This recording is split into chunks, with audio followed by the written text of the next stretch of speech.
बनता था। अब लोगों को क्या चाहिए, बिल्कुल व्हाइट कलर की रोटी चाहिए, तो रिफाइन होने लग गया। बाहर का जो कवर था वो भी हटाने लग गए, तो उसके साथ क्या क्या चला गया, जो मेन न्यूट्रिएंट्स थे हमारे, मिनरल्स थे, विटामिन थे, वो भी चले गए। अब की जो रिसर्च आई उसमें ये आया है कि जो रिफाइंड कार्बोहाइड्रेट होता है वो सबसे ज्यादा क्या कॉज करता है, आपका डायबिटीज। अब क्यों करता है, शरीर को आदत थी, जो नेचुरल प्रोडक्ट है उसको पचाने की आदत थी, नेचुरल को हम लोगों ने चेंज कर दिया। अब अगर मोटे अनाज के रूप में रहता वो तो उसको पचा लिया जाता, लेकिन उसको रिफाइन करते गए,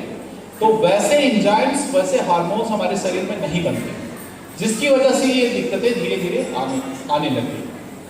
तीसरी चीज हम लोगों ने क्या चेंज की, पहले 3 टाइम का खाना होता था, ज्यादा से ज्यादा 4 टाइम खाते थे। अब जिसको देखो हर समय खाता ही रहता है। जो ड्यूरेशन हमारा होता है ऑफ फीड, कहने का मतलब जो खाना हम लोगों को जितने टाइम में खाना चाहिए और जितने टाइम भूखे रहना चाहिए उसकी अवधि कम होती जा रही है, जिसकी वजह से टाइप 2 डायबिटीज के बारे में बोला जा रहा है कि जो हमारा टाइम है 2 मील्स के बीच में, या पहला मील और लास्ट मील के बीच में, लास्ट मील और पहले मील के बीच में, वो अवधि कम से कम 12 घंटे की होनी चाहिए। अब रात में क्या होता है कि रात में लोग खाना खाते हैं 10 बजे,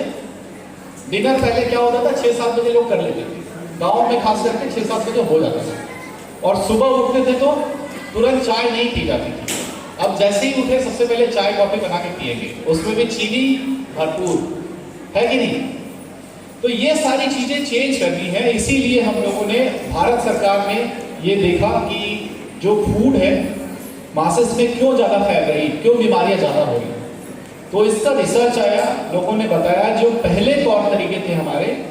जो पहले चीजें खाई जाती थी, अनाज जो पहले खाए जाते थे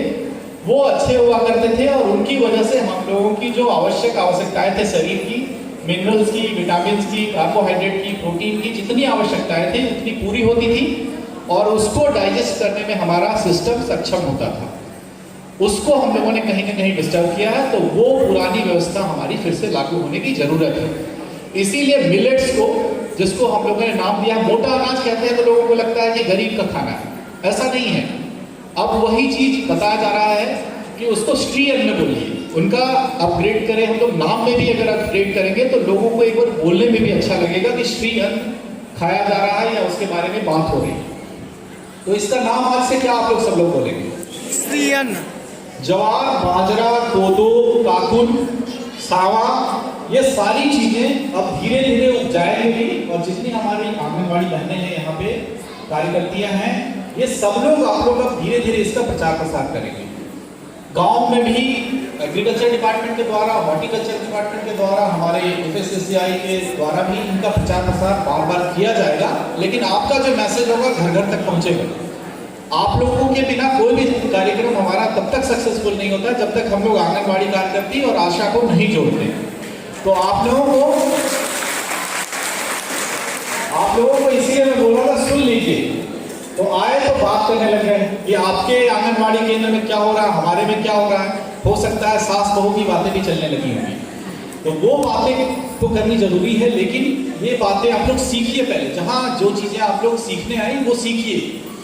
इसके बारे में लोगों को बताइए, क्योंकि ये बहुत ही इंपॉर्टेंट टॉपिक है श्री अन्न के बारे में, कि कौन कौन से रेसिपीज भी हमारे सर्कुलेट करेंगे खाद्य विभाग के द्वारा, विभिन्न प्रकार की रेसिपीज, ये कौन कौन से खाने बनाए जा सकते हैं जो रुचिकर लगे।